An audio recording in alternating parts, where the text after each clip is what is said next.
నమస్కారం. Welcome to నవలా హృదయం. ఈరోజు కథ వసంత శిశిరం. రచించిన వారు శ్రీమతి నవీన గారు. కథలోకి వెళ్ళబోయే ముందు ఛానల్ను సబ్స్క్రైబ్ చేయడం మర్చిపోవద్దు. కథలోకి వెళ్ళిపోదాం. చాలా రోజుల తర్వాత కలవడంతో అలీ, కిషోర్, వసంత్ కలిసి పార్టీ చేసుకొని మందేస్తారు. వద్దన్న తాగించిన అలీపై వసంత్కి కోపం వస్తుంది. కారణం హ్యాంగోవర్ వల్ల అతనికి తల పగిలిపోతున్నంత బాధగా ఉంది.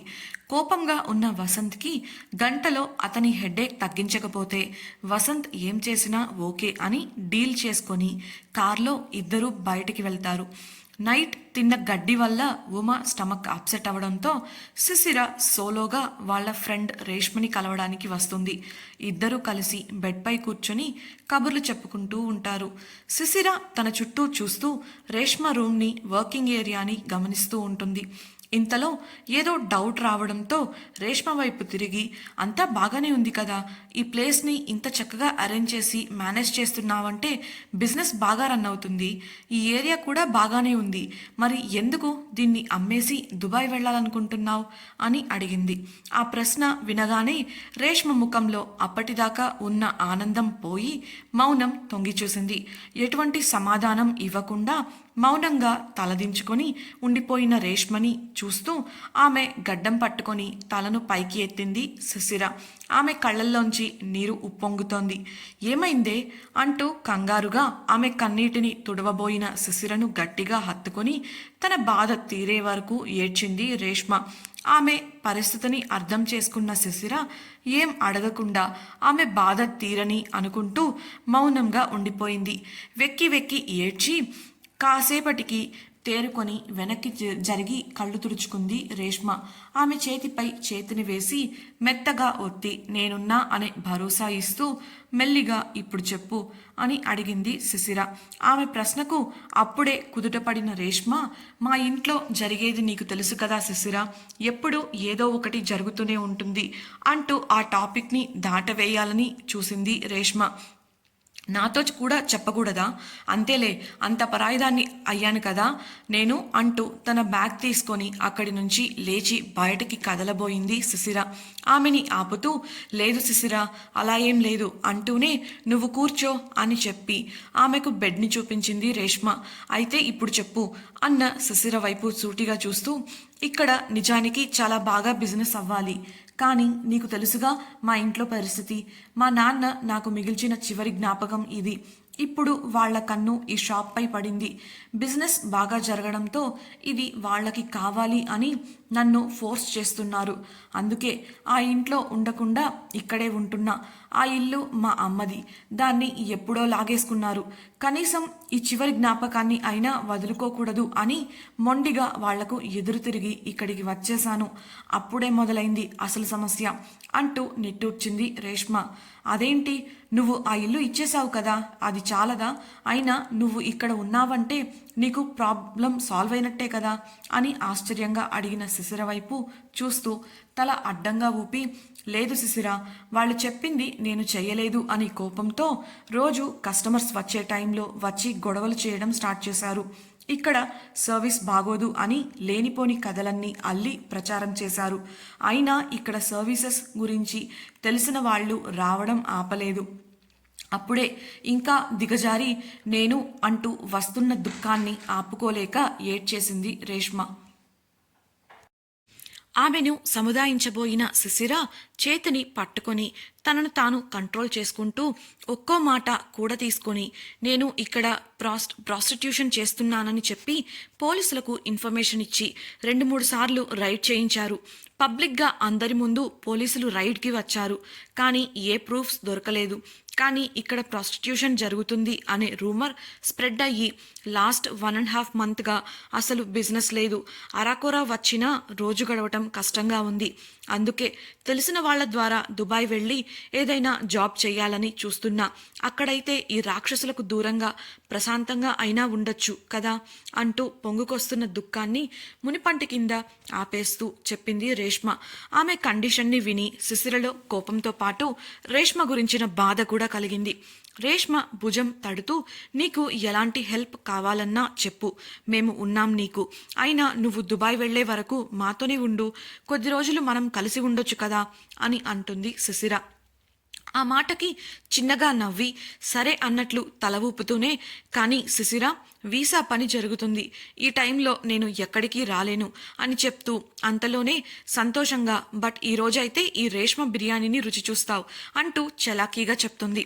ఆమె ముఖంలోని నవ్వుని చూసి శిశిర కూడా ఆనందపడుతుంది. ఆ మూడ్ నుంచి బయటకు వచ్చిన వారు తమ కాలేజ్ రోజులలో చేసిన అల్లరి పనుల గురించి మాట్లాడుకుంటూ సరదాగా కాలం గడిపేశారు. అంతలో షాప్లో బెల్ మోగుతుంది. అది గమనించిన రేష్మ బెడ్ పై నుంచి లేస్తూ, కస్టమర్ వచ్చినట్లున్నారు శిశిర అంటూ, అబ్బా ఇవాళ లేదని చెప్పేస్తా అంటుండగా రేష్మని పిలుస్తూ ఒక వాయిస్ వినపడుతుంది. ఆ వాయిస్ విన్న రేష్మ ముఖం వెలిగిపోతుంది. ఆమె కళ్ళల్లో వచ్చిన మెరుపు శిశిర చూపును దాటిపోలేదు. వెళ్లబోతున్న రేష్మ చెయ్యి పట్టుకొని వెనక్కి లాగి, ఎవరే అంటూ కొంటెగా 2 కనుబొమ్మలు పైకెత్తి అడుగుతుంది. నవ్వుతూనే ఆమె చేతిని విదిలించుకొని అక్కడి నుంచి షాప్లోకి వెళ్ళిపోతుంది రేష్మ. ఎవరు వచ్చారో అని గది లోపల నుంచి తొంగి తొంగి చూస్తూ ఉంటుంది శిశిర. ఆమెకు ఆ షాప్లో రేష్మ ఎవరితోనో చాలా బాగా మాట్లాడుతూ కనిపించింది. అతని గొంతు విన్నప్పుడు రేష్మ ముఖంలో కనబడిన అదే ఫీలింగ్ ఇప్పుడు అతని ముఖంలో కూడా ఉంది. ఆ వ్యక్తి చూడటానికి 6 feet హైట్తో డీసెంట్ బాడీతో కనబడుతున్నాడు. వారిని అలా చూసిన శిశిరకి మేడ్ ఫర్ ఈచ్ అదర్ అనే మాట మనసులో మెదిలింది. ఇంకా అక్కడ ఏం జరుగుతుందా అని చూస్తున్న ఆమెకి ఆ వ్యక్తి ప్రక్కన మరో వ్యక్తి ఎవరో ఉన్నట్లు తెలుస్తుంది. ఎవరో ఉన్నారని తెలుసు, కానీ ఆ వ్యక్తి ముఖం కనబడటం లేదు. ఎవరైతే మనకేంట్లే అనుకుంటూ రేష్మని గమనిస్తూ ఉండిపోయింది. కాసేపటికి ఆ వ్యక్తి ఫోన్ రావడంతో అక్కడి నుంచి బయటికి కదిలాడు. శిశిర ఇక అక్కడి నుంచి బెడ్ దగ్గరికి నడిచింది. ఇంతలో గదిలోకి వచ్చిన రేష్మని చూస్తూ అల్లరిగా, పేరేంటి బంగారం అని అడుగుతుంది శిశిర. ఆమె మాటలలోని అల్లరిని గ్రహించిన రేష్మకి సిగ్గుతో ఆమె బుగ్గలు ఎరుపెక్కాయి. అది చూసిన శిశిర అబ్బచా అంటూ ఆమెకు చెక్కిలిగింతలు పెడుతూ, ఎంతవరకు వచ్చింది కదా అని అడుగుతుంది. ఆ ప్రశ్నకు సిగ్గుతో, అతనిని నేను ఇష్టపడే వరకు అంటుంది. మరి అతనికి చెప్పొచ్చుగా అని అడిగిన శిశిరకు బాధగా, లేదు శిశిర, నేను లవ్ చేస్తున్నా, అది నా ఫీలింగ్. అతను ఎలా ఫీల్ అవుతున్నాడో తెలియదు కదా. ఒకవేళ అతనికి అలాంటి ఆలోచన లేకపోతే ఇప్పుడున్న కాస్త సంతోషం కూడా నాకు దూరమైపోతుంది అంటూ నిట్టూర్చింది. ఆమె బాధను అర్థం చేసుకున్న శిశిర చిన్నగా నవ్వుతూ, అతని గొంతు వినగానే నీలో కలిగిన ఫీలింగ్ నీతో మాట్లాడుతున్నంతసేపు అతని ఫేస్లో కూడా కనిపించింది. అదే చెప్తుంది అతనికి నువ్వంటే ఎంత ఇష్టమో అని.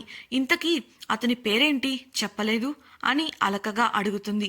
సిగ్గుతోనే చిన్నగా నవ్వుతూ అలీ అని జవాబిచ్చింది రేష్మ. అవును, ఆ షాప్కి వచ్చింది అలీ, ఇంకా అతని ఫ్రెండ్ మన హీరో అయిన వసంత్. హ్యాంగ్ ఓవర్ తగ్గక తలపగిలేలా ఉన్న వసంత్కి హెడ్ మసాజ్ ఇప్పించడం కోసం తీసుకొస్తాడు. వసంత్ని రేష్మకి పరిచయం చేసి కొంచెం సేపు ఆమెతో మాట్లాడి విషయం చెప్పి ఫోన్ రావడంతో బయటికి వెళ్తాడు అలీ. అతను లోపలికి వచ్చేటప్పటికి వసంత్ చైర్లో వెనక్కు వాలి నిద్రపోతూ ఉంటాడు. అది వసంత్ మిస్టేక్ కాదు, ఎందుకంటే అలీ ఫోన్లో దాదాపు అరగంట మాట్లాడతాడు. ఈలోగా మసాజ్ చేస్తున్న టైంలో రిలాక్స్డ్గా ఫీల్ అవ్వడం వలన వసంత్ నెమ్మదిగా నిద్రలోకి జారుకుంటాడు. అలీ వెళ్ళి నెమ్మదిగా వసంత్ భుజంపై చేయి వేసి మెల్లిగా కదపడంతో మేలుకున్న వసంత్కి ఎదురుగా చిన్నగా నవ్వుతున్న అలీ కనిపించాడు. ఇప్పుడెలా ఉంది వసంత్ అని అడగగా ఓకే అన్నట్లు తల ఊపుతాడు వసంత్. అప్పుడే లోపల నుంచి బయటకు వచ్చిన రేష్మకి థ్యాంక్స్ చెప్పేసి పే చేసేసి ఆమెని వదలలేక బయటికి వెళ్ళి కారెక్కే వరకు మధ్య మధ్యలో తిరిగి ఆమె వంక ఆరాధనగా చూస్తూ ఉంటాడు అలీ. ఇదంతా గమనిస్తాడు వసంత్. కానీ ఏం మాట్లాడకుండా సైలెంట్గా వెళ్ళి కారులో కూర్చుంటాడు.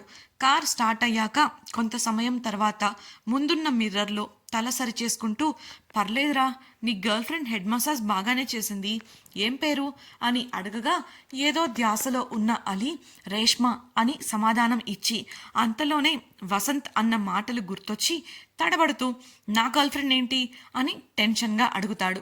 ఆ మాటలకు అతనిని పైనుంచి క్రింది వరకు చూసి ఎప్పుడు ప్రపోజ్ చేస్తున్నావు అని అడుగుతాడు వసంత్. ఎలాగో దొరికిపోయాను అనుకుంటూనే నిజం చెప్పేద్దాం అనుకుని, రేష్మ చాలా మంచి అమ్మాయిరా, కాకపోతే వాళ్ళ ఫ్యామిలీ నుంచి తనకు సపోర్ట్ లేదు, తనకి చెప్పాలని ఉంది కానీ చెప్పాక దూరం అవుతుంది ఏమో అని భయంగా ఉందిరా అంటాడు అలీ. విండోలోంచి బయటకు చూస్తున్న వసంత్, నువ్వు ఫాస్ట్గా చెప్తే బెటర్, ఆ అమ్మాయి కూడా నిన్ను ఇష్టపడుతున్నప్పుడు ఎందుకురా భయం, అనవసరంగా టైం వేస్ట్ చేసుకోకు అని గంభీరంగా సలహా ఇస్తాడు వసంత్. వసంత్ అన్న మాటలకు సర్ప్రైజ్ అయిన అలీ, తను నన్ను లవ్ చేయడం ఏంటి అని అడగగా వింతగా అలీ వంక చూస్తూ, ఇంత చిన్న విషయం కూడా తెలియదా అన్నట్లు లుక్ ఇస్తాడు. అతని ఎక్స్ప్రెషన్కి ఏదో అర్థమైనట్లుగా సరే సరే చెప్తానులే, టైం ఇవ్వు అంటూ కార్ డ్రైవింగ్లో మునిగిపోతాడు అలీ. రేష్మతో మంచిగా టైం స్పెండ్ చేసి తను ప్రేమగా చేసిన బిర్యానీ తిని ఎప్పుడు ఏ అవసరం ఉన్నా కాల్ చేయమని చెప్పి రూమ్కి వచ్చేస్తుంది శిశిర. రూమ్లోకి ఎంటర్ అవుతున్న శిశిరకి రెస్ట్ తీసుకుంటూ కనబడుతుంది ఉమ. అయితే ఉదయం తను బయటికి వెళ్ళేటప్పుడు ఉన్నంత నీరసంగా ఏం లేదు ఉమ. కాస్త నార్మల్గా కనిపించడంతో ఊరటగా ఫీల్ అయింది. డోర్ తెరిచిన శబ్దానికి కళ్ళు తెరిచిన ఉమ నవ్వుతూ లేచి, అమ్మయ్యా వచ్చావా, బోర్ కొడుతుంది బాబు, అయినా ఆ రేష్మ కనబడగానే నన్ను మర్చిపోయావా, బాలేదు అని తెలిసి కూడా ఇంత లేటుగా వస్తావా అంటూ అలిగినట్లుగా బుంగమూతి పెట్టింది ఉమ. ఆ ప్రశ్నకు నవ్వుతూనే ఉమ బుగ్గలు పట్టుకొని లాగుతూ, నిన్ను నేనెందుకు మర్చిపోతాను ఉమా, అసలే నా క్యూట్ లిటిల్ బెస్ట్ ఫ్రెండ్వి అంటూ ఇంకా గట్టిగా బుగ్గలను ఊపేస్తుంది శిశిర. నొప్పి వస్తుంటే భరించలేక, అబ్బా వదలవే పిల్ల అని శిశిర చేతుల నుంచి తన బుగ్గలను విడిపించుకొని, చూడు ఎలా కందిపోయాయో, నొప్పి పడుతున్నాయి రాక్షసి అంటూ తన బుగ్గలను సున్నితంగా తడుముతూ అంది ఉమ. ఆ మాటకు పెద్దగా నవ్వేసింది సుశిర. అలా కాసేపు ఉమతో కూర్చొని ఆ రోజు జరిగిన విషయాలను, రేష్మ ప్రాబ్లమ్స్ గురించి, ఆమె దుబాయ్ ప్లాన్ గురించి, అలాగే రేష్మ బాయ్ ఫ్రెండ్ అయిన అలీ గురించి అన్నీ పూసగుచ్చినట్లు వివరించింది సుశిర. రేష్మ పరిస్థితిని గురించి తెలుసుకున్న ఉమ ఆమె పరిస్థితిని తలుచుకొని బాధపడింది. వెంటనే ఏదో ఆలోచిస్తున్నట్లుగా, అవును ఆ అబ్బాయి ఎవరు, ఏం చేస్తుంటాడు, అయినా అలా ఎలా రేష్మ అతన్ని ఇష్టపడుతుంది అంటూ ప్రశ్నల వర్షం కురిపించింది ఉమ. అతని పేరు అలీ అంట, ఏదో బిజినెస్ చేస్తున్నాడు అని చెప్పింది. నేను అబ్జర్వ్ చేసిన ప్రకారం వాళ్ళ ఇద్దరికీ ఒకరంటే ఒకరికి ఇష్టమే, కాకపోతే చెప్పే ధైర్యం చేయడం లేదు. ఆ అబ్బాయిని చూస్తుంటే మంచివాడిలానే ఉన్నాడు. తనతో మాట్లాడేంతసేపు అతని కళ్ళల్లో రేష్మపై ఎంతో అభిమానం కనబడింది. చాలా పద్ధతిగా బిహేవ్ చేశాడు కూడా అంటూ సమాధానం ఇచ్చింది సుశిర. అందుకు ఆశ్చర్యంగా, అంటే నువ్వు అతన్ని చూసావా, ఎలా ఉన్నాడు చూడటానికి అంటూ ఎక్సైటింగ్గా అడిగింది ఉమ. చూడటానికి బాగానే ఉన్నాడు, 6 feet హైట్, ఫిట్గా ఉన్నాడు. కలర్ మిల్క్ వైట్ కాదులే కానీ ఒక రకంగా ఫెయిర్గానే ఉన్నాడు. నాకైతే మన రేష్మకి అతన్ని పక్కన నిలబెడితే మేడ్ ఫర్ ఈచ్ అదర్ అన్నట్లు ఉంటారు అంటూ తన ఒపీనియన్ని చెప్పింది సుశిర. సరే అంటూ తల ఊపింది ఉమ. వాళ్ళిద్దరూ కలిస్తే బాగుండు, తమ ఫ్రెండ్ అయిన రేష్మ లైఫ్ అతని వల్ల అయినా పూలబాటలోకి వస్తుంది అని ఇద్దరూ మనసులోనే కోరుకున్నారు. నెక్స్ట్ డే సమిట్ ఉండటంతో ఆ ఈవెంట్కి కావలసినవన్నీ మరోసారి చెక్ చేసేసుకుంది శిశిర. ఉమ శిశిరకి సాయం చేసింది. తర్వాత రోజు ఈవెంట్కి వెళ్ళడానికి అక్కడికి వెళ్ళాక చేయాల్సిన పనులు అన్నీ పర్ఫెక్ట్గా ప్లాన్ చేసుకొని ఆ విషయాలన్నీ మధు వీణలకు కూడా చెప్పి వాళ్ళని మార్నింగ్ త్వరగా లేవాలని చెప్పి హెచ్చరించారు. నైట్ అవడంతో డిన్నర్ చేసేసి త్వరగా రూమ్కి వచ్చేశారు. త్వరగా నిద్రపోవాలి అనుకున్న శిశిరకు నిద్ర పట్టలేదు. మంచంపై అటు ఇటు దొర్లుతూ ఉంది. అది గమనించిన ఉమ శిశిర టెన్షన్ పడుతుంది అని అర్థమై ఆమె చేతిని పట్టుకొని ధైర్యం చెబుతుంది. అలా ఎప్పటికో వాళ్ళు నిద్రపోయారు. శిశిర టెన్షన్కి కారణం ఏంటి? శిశిర వాళ్ళు చెప్పినట్లు మధు వీణ వింటారా, లేదా సొంత ప్లాన్స్ ఏవైనా వేస్తారా? శిశిర ఉమ కోరుకున్నట్లు రేష్మ అలీ ఒక్కటి అవుతారా? వసంత్ చెప్పినట్లు అలీ రేష్మకి ప్రపోజ్ చేస్తాడా? నెక్స్ట్ డే జరగబోయే ఈవెంట్లో ఎలాంటి పరిణామాలు చోటు చేసుకోబోతున్నాయి? ఎన్నాళ్లుగానో ఎదురు చూస్తున్న శిశిర కల నెరవేరబోతోందా? వీటన్నిటికీ సమాధానాలు తెలుసుకోవాలంటే ఖచ్చితంగా వసంత శిశిరం రాబోయే ఎపిసోడ్స్ వినాల్సిందే. అందుకోసం మన ఛానల్ని సబ్స్క్రైబ్ చేసుకొని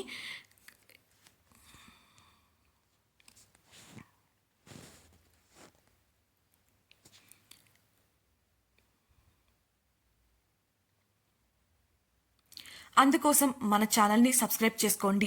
మీకు ఈ వీడియో నచ్చినట్లయితే లైక్ చేసి మీ సన్నిహితులతో షేర్ చేయడం ద్వారా వారికి కూడా మరింత వినోదాన్ని కలిగించినట్లవుతుంది. Thank you for listening.